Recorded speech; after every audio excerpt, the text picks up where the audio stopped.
Hello. Welcome to another episode of Hobby News Daily. I'm still Danny Black, but today I am joined by Dr. James Beckett, Sports Card Insights. How you doing, Dr. Beckett? I'm still who I am. So thanks, Danny. Enjoy Hobby News Daily every Oh, day, thank and you. not on the weekends though. Well, on the weekends, we know that Rich always listens to the summary, and so we appreciate his PR as well. So thank you. But I wanted to talk to you about some stuff in the hobby today. Okay. I appreciate your time, and there's been a lot of fun and mergers and acquisitions and stuff that we didn't necessarily see coming. And one of them that I found fascinating was JSA being acquired by CCG. It seemed to me at first to be kind of an odd pairing. Those are two companies I never thought of in the same sentence. But then when I heard they can encapsulate autographs and now they'll be able to authenticate, after print autos, um, it dawned on me that's almost a whole department for a grading company. I mean, they literally had to acquire, Jimmy Spence to create this company.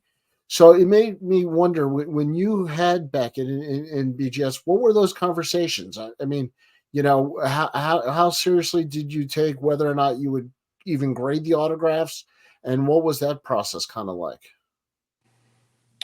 Well, we worked with Jimmy. Jimmy was our first, I think, our first uh, kind of partner for the authentications, and that went for a good long time. I got a lot of my cards authenticated with Jimmy. I'd known him for a long time. And you get a twofer when you get Jimmy Spence because there's James and Jimmy and Jimbo, and so you've got, and they're both really sharp, and they've got a good team too, and they aggressively hit the road, so they're doing a lot of things right. But for whatever reason, all these years, they stayed away from slabbing, and I Yeah. think that probably allowed their business to be lean, but they probably left some money on the table too. And so if you're looking for a slab outfit that has really, frankly, nice, high quality plastic. I think CGC coming in to do cards at least after SGC and Beckett and PSA, they they made a good choice of getting a slab that was very attractive, and so I think that's part of it too. That's not so. I think it's going to show these autographs to best advantage with a greater clarity of the plastic. I'm not saying that CGC is the best, but I don't know there's anybody better, uh, and they are better than some of the other incumbents. And they do have the big comic division, which I And know they've is a got big part. that, which just means they're they're on the move. I mean, they're aggressively.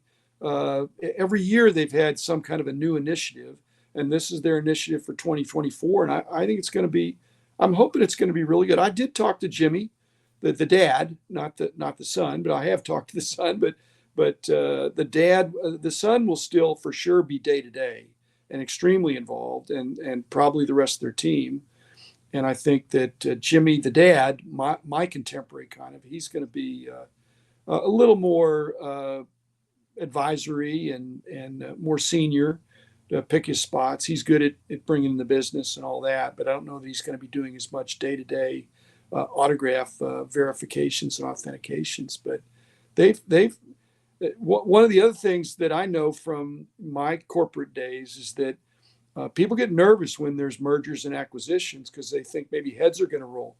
I don't think any heads are going to roll here. I think this increased the job security of all the JSA authenticators. Interesting. So, and if anybody, and yeah, I think it's, I think, I hope it's win-win. I hope it's win-win. Well, I know CCG is owned by Blackstone, so if Blackstone's interested, Hobby News Daily is taking investors also. So um, I just want to give them all the options while they're out there on making acquisitions. Um, I agree with you completely on the slabs from CSG. I think, especially with the new label, they've got very clear, clean product. I like it a lot. My son's into Pokemon. They're huge in TCG, and their cards look great there. I wonder. I know they're starting with the comic business. I wonder how much it's going to pick up their sports business at all because SGC still is not offering that service, and there's some anti PSA people out there.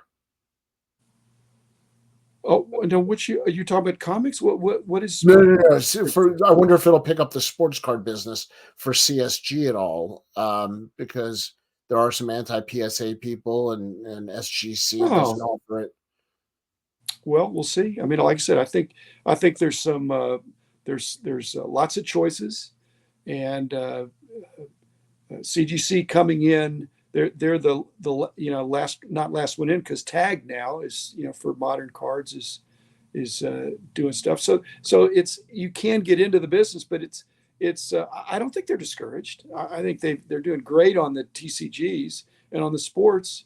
It's it should come. I mean, if they promote it, and what the SGC proved, I think, over the last years, if you run some specials, some significant specials, you can bring in some cards.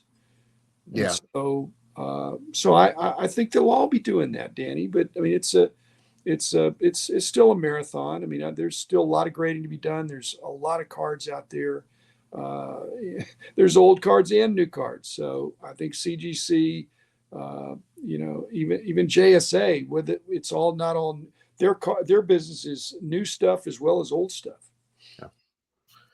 Okay, you personally, roughly a percentage breakdown of graded versus raw. Oh, I'm 1% graded. I mean, The, I have my 1% rule that I'm trying to get rid of. I don't even have 2% of my cards are graded. I don't think it's 1% or less. Grading's expensive, Danny. So well, you did have a grading company. I mean, the question's I not know, not. but they weren't working for me in every sense. I mean, I wasn't the king. I mean, I had to run the business as a sound business, and frankly, I went to the back of the line, and I really didn't break cards while I was when I owned the company, and then afterwards, they give me a good price, but I don't get great turnaround. I don't get great grades either, but I submit cards on a regular basis, and I populate my wall. But no, it's less than 1%, and my 1% a month that I'm trying to get rid of is, it's some of it's graded cards that I have, they're not going to make the wall, but most of it's stuff that's ungraded, that's not worth being graded. It's not worth being graded. For those who don't know, explain your get rid of the 1%. Your get to the 1%. Well, I just was talking to my wife, and I just said, if we need to downsize, and I just can't. I don't want to downsize by, you know, going off the cliff with all these cards. So I said, well, I'm gonna try to sell 1% a month of the cards, and at the end of 100 months or 50 months, I'll have less. So I have too much volume, too many cards, and most of those are raw, and a lot of them are, they're commons, or just, they're not commons necessarily, but they're complete sets from the 80s or 90s or 2000s, where it's just you can't get full price for that stuff, and so I don't want to throw it away, and I can give away some of it, but other of it, you're just going to sell it for I want to get it in the hands of a collector that's going to say, hey, wow, I got a good deal on that, and I like these cards. So that's my concept. So I'm selling on eBay, I'm selling on ComC, and I'm on pace with 1% a month. Now I'm whatever it is, 18 months into it, so I still have 82% of my cards, Right. which is a big number, but 18% are out the door. Jack Welch used to say, if you fire the bottom 10% of your employees every year, you'll get stronger naturally. Are you choosing the bottom 1% to get rid of to increase the collection? How are you choosing which ones get sold? Some people call that decimation, but it's not exactly decimation. And frankly, Jack Welch is not in as much favor as he was when he was I've there, been I've been because quoting this the for ten 30 percent years. that 10% off the bottom sounds good until you get into the third or fourth or fifth year. We as a company, we didn't do it as much as we talked about how would we do it. And it was so painful to even think about, out of 100 employees who, or 200, we had less than 200, but let's say it's 200, to think of these 200 people that we worked side by side with, that we really knew their families and all that stuff, that 20 of them were going to leave, even with Yeah. a severance package. It's just, so basically, we never really applied that. If you're a large company, maybe you could do that, but it treats people as objects. And so I don't like that. If somebody's not doing a good job, you got to figure out, are they just in the wrong spot? Are they, they have a temporary problem? We always try to give them the benefit of the doubt, but at some point you got to say, well, they need to find another job. Well, But to I just agree. lop off the bottom 10%, I have no such problem with getting rid of the last 1%, the worst 1% of my cards. That's the reason. I mean, I have no emotional, That's what I was getting at. yeah, Yeah. no emotional attachment. They are not my friends. They're not my enemies, and they're not worthless, but they're worth less than the other ones, and they won't be missed. They won't be missed.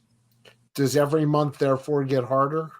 No, and in in month 91, Danny, month 92, maybe it'll get tough. No, but I'll be able to downsize. I'll go for I want to get this to where it's like a spare bedroom, or not a closet. That I probably can't get to a closet, but if I had a spare bedroom, uh, that I could, yeah, that would be good. And you said where do you sell? You said ComC, eBay, ComC and eBay, yeah. eBay. Yeah. I just sent out to ComC today a big order.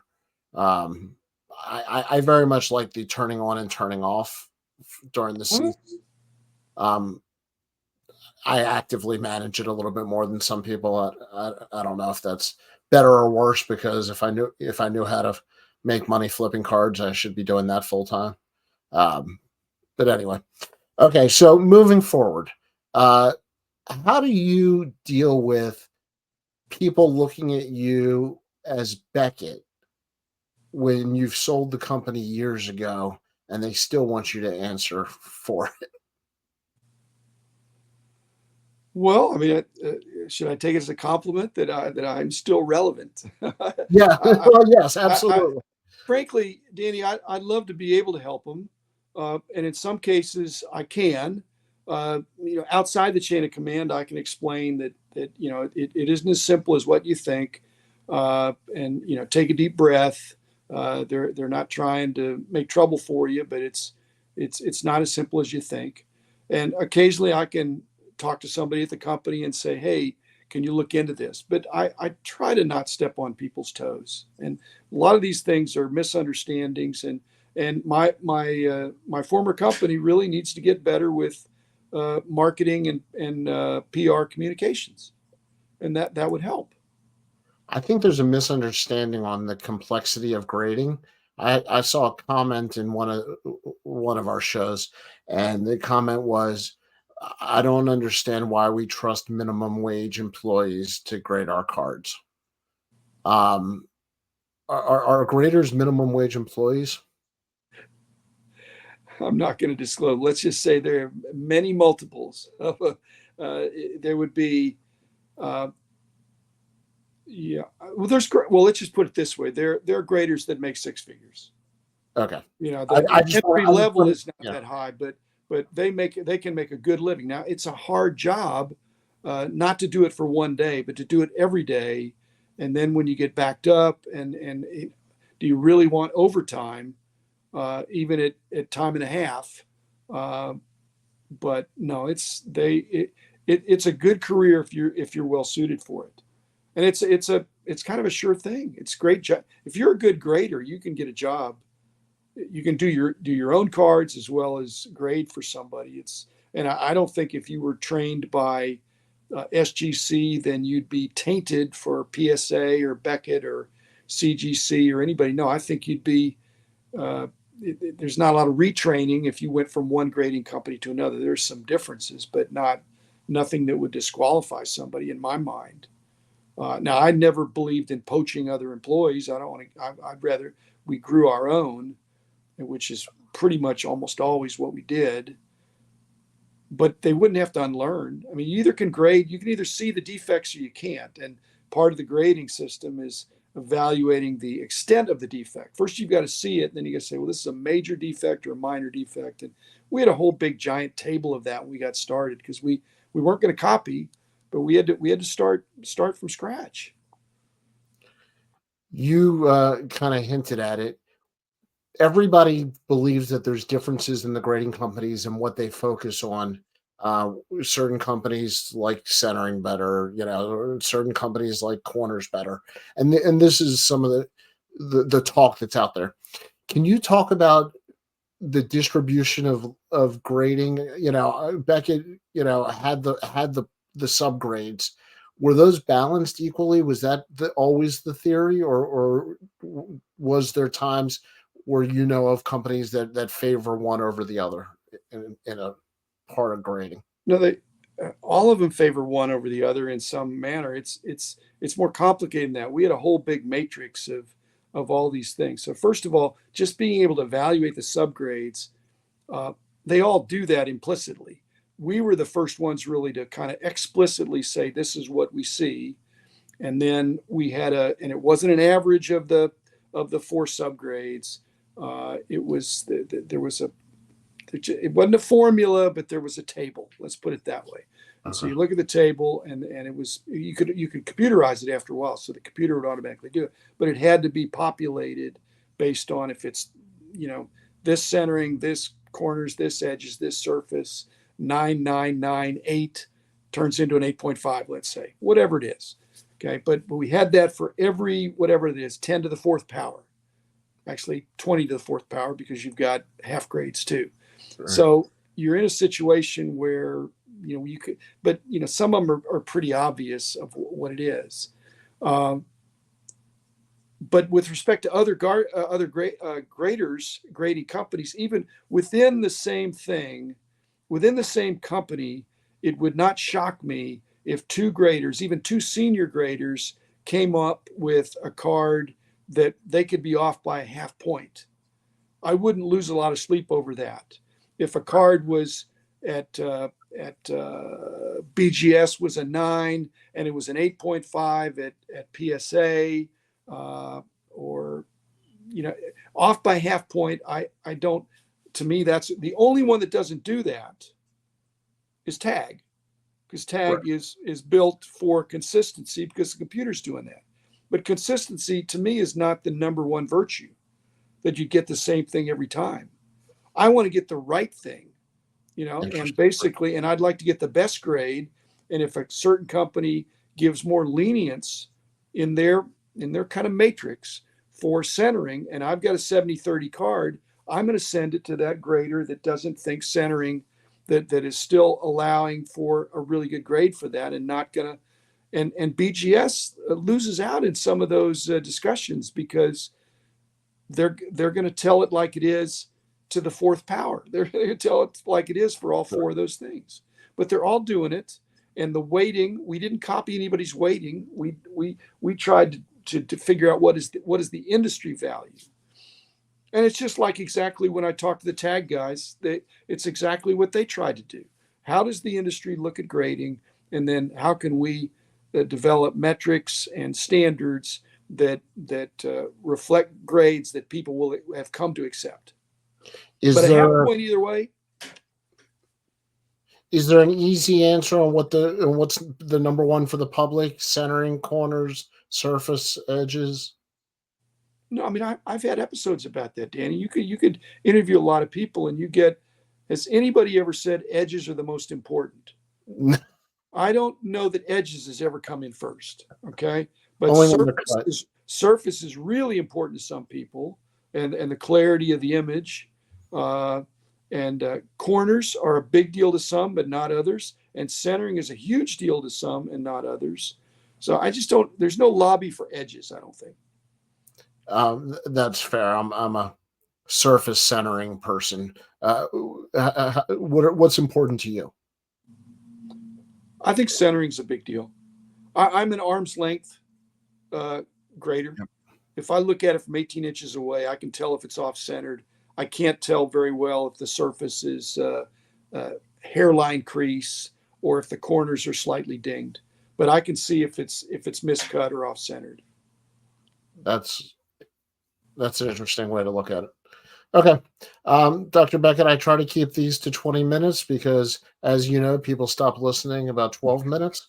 So the last 8 minutes, I think, are just for us.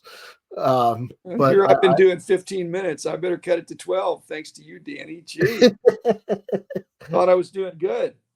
well, I stole it from you, and then I did some research, and it turned out you were right. So I've Well, learned to TV shorten it. programs are 30 minutes, but they're really 22 minutes or 21 minutes. Yep. And they're really 7 minutes because they don't go more than 7 minutes without a cut in, it seems like. So, It's so I just made my boys watch MASH for the first time, and I had to explain that they were only going to be there for 22 minutes because we could fast forward the commercials.